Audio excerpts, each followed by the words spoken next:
Hey.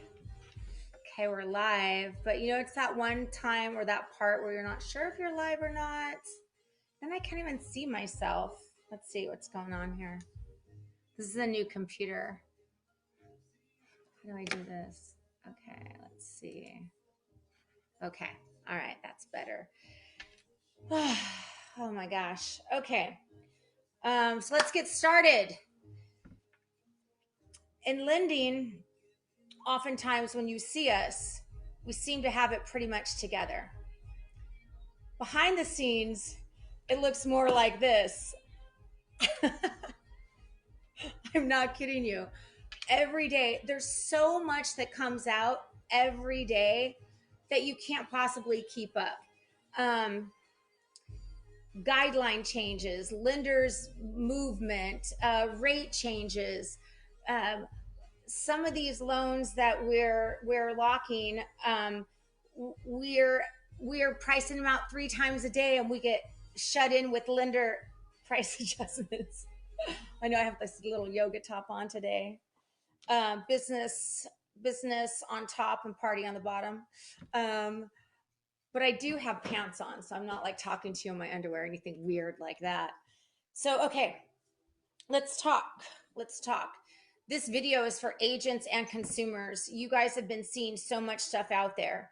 So, to clarify, before the weekend, one of the biggest things that's causing people a lot of stress are the changes to the loans, to the loan product and program. The non-traditional, think of this, anything that's not Fannie, Freddie, conventional, um, that's outside of that space is volatile, non-existent, or soon to be non-existent. I cannot imagine a day that I can't do an FHA loan, but that's what I'm being told. I've had some guideline changes just yesterday where we couldn't do a loan below 640. So we made sure that all of that stuff was locked. Today we're being told that you cannot do a loan below 680. And that furthermore, if you are looking to do an FHA loan, you better hurry up, place it, lock it, and work as hard as you can to get that thing closed. There was someone out there, I think it was Anthony Casa, that said April 15th. And I pass by this stuff all the time because there's only so much that you can listen to keep a breadth of what's going on. But then you also have to work. You have to hustle. You have to get this stuff in so we can get it closed. And he predicted that there would be no government after April 15th. So there's a lot of stuff on the back end that's happening that's extremely complex. But to make it simple is that we're just out of money and there's nobody to buy these loans. So if the people that are actively doing FHA loans, they're going to be stuck servicing them. Now, I don't know about you, but if it were me, I wouldn't even want to be making loans right now. 2 or 3 months down the road, if this thing gets even worse, which it's likely to, and people don't make their payment, you just lended money in the most volatile time in almost like modern history. And so the risk on that is so huge. They're making sure that the loans are solid. One of the things that I started doing is that, hey, we need to get a buyer. Let's go the extra. Let's make sure that they will be employed in 6 months. Let's make sure they're in some kind of essential capacity, that we're not putting them into a loan that they're going to foreclose out of, or that they're not going to be able to make their first payment.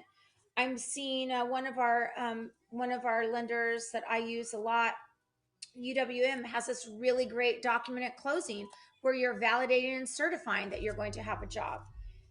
One of the things that we're doing up front also is get a phone number for the employer. We need a number to call to validate employment at the end.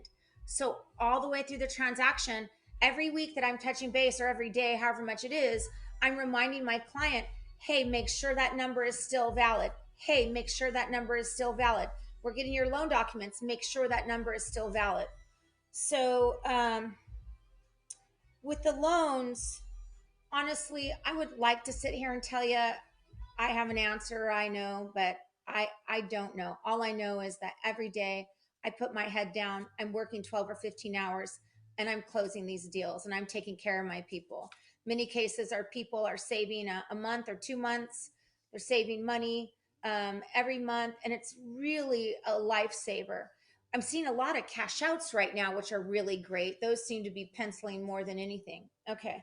So I kind of popped ahead. We were talking about the appraisals, or was I talking about the loans? Okay. So if you're an agent out there and you have a listing, I probably think you would want to prioritize a conventional offer over everything else. The pricing on the jumbos is terrible. So I feel for the people on those upper spectrums because the financing may not be available in a manner that the client needs it to be to make the house affordable. So, just make sure a recommendation that I would have if I were a realtor right now, I would have a kick ass loan broker that really was experienced, not somebody that's been doing this a couple months. In this environment, you need somebody that is really, really on top of their game, knows how to be creative, knows how to maneuver, has existing relationships with people where they can get. Sometimes you need a favor.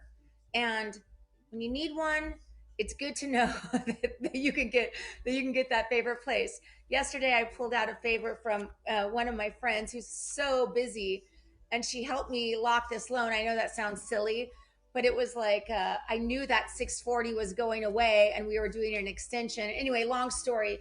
You need somebody that's got some influence and power in this market. I would also have an alliance with a really good direct lender as well, and maybe even somebody at a bank, right? So then you've got all three of your bases covered. So if you don't have those relationships in place right now, and you're an agent planning to do some deals in 2020, make that happen. Find some great lending partners. Okay, so that's the loan business. Appraisals. Okay, so the new requirements came out, and there's so many layers of, well, if it's Fannie Mae, it's this. If it's this LTV, it's this. If it's cash out, it's this. So just know that if you plan for a traditional appraisal and you have your seller itemize all of the things and all of the upgrades and the cost, and you're able to get the comparables, those itemizations of upgrades, and the property is vacant, the appraiser should just be able to go direct.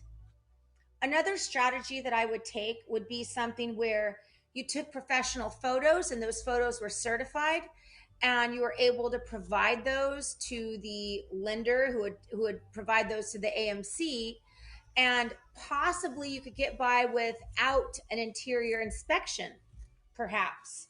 um, I don't know, and I don't know if it's going to change in a week or 2 weeks. Honestly, I don't know. I can tell you that as transactions are harder and harder to do, and less properties are selling, and you have less comparables, logic would dictate that the prices will be going down, and that's when we're going to start getting into some sticky situations. I think we're going to be good for 60 days. So rock and roll as fast as you can. If you have to work late, work late. I'm working Saturday and Sunday. No days off. No days off. Okay, so we covered loans, appraisals, rates. Well, check this out. So, we talk about the rates are all over the place. I price a loan, it's 4.5, blah. Well, today I did good. Pat my back. Did good today. I locked two cash out refis for very similar borrowers. One was in a little bit better equity position. And I locked that little sucker on a 30-year fix at 3.625. And it's costing my gal about a half a point. I don't know, let's say the APR is, I don't know, 3.75. All right.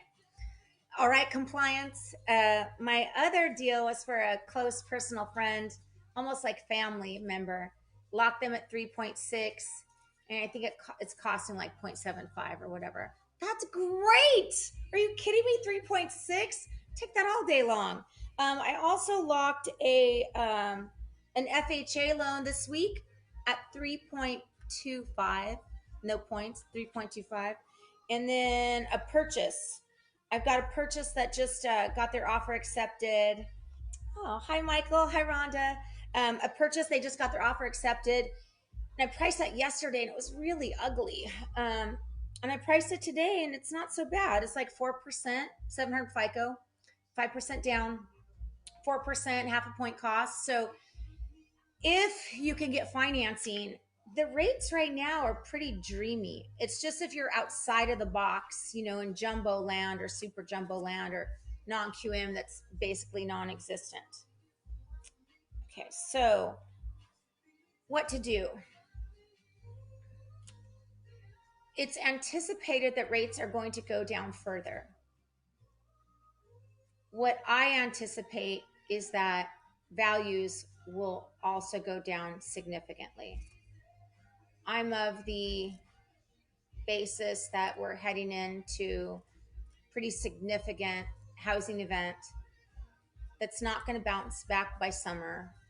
The amount of people unemployed is historic. It's historic, unheard of. I heard one stat that the crisis in '08, there were only 10% unemployed. And look what that did to us. Now, given that was a weird, odd thing because of the loans, right? All the loans were whatever. But this is kind of a weird thing, too. This is unprecedented. With the numbers of people unemployed, upwards of 20, 30%, I've seen higher numbers. It's almost unimaginable. The service industry is not going to bounce back soon. Travel will continue to be restricted, especially with the news out of China with the reinfections occurring. And travel service is really going to be hard hit. And my heart hurts for people that, you know, I'm grateful to have a job right now and to be able to help people like beyond belief. You know, one loan helps the family. It helps the escrow officer, the title people, the loan processor, me, my staff. There's so many offshoots and benefits to one transaction. So I'm grateful that I'm able to still be doing this, and I'm going to do it for as long as I can until they say, okay, no more loans for you, which I hope that doesn't happen. I think that the way that we're going to get through this is with grace and trying to keep in mind that if you're a listing agent on a transaction and the buyer comes up with something that maybe they can't do, maybe their loan terms changed, maybe they need help with closing costs, maybe they need repairs. My opinion is that the seller is in the best position that they could possibly be in, that they have a buyer that can move forward. Whatever that seller can do for that buyer to close the transaction would be contributing to the soundness of our economy and basically doing a service to somebody in need, several people in need. There's a lot of people that are going to get fed off all of those transactions. So I just ask that moving forward, we do so with grace and love in our hearts. And that's it. That's all I got. So moving forward, if you need a mortgage broker and you don't have one, you need to give me a call and get on my roster and let's chat and see how we can work together. If you're watching this on YouTube, be sure to like and subscribe below. And thank you, everybody. Thank you for your support and have a beautiful day. Okay, how can I end this? Going over here.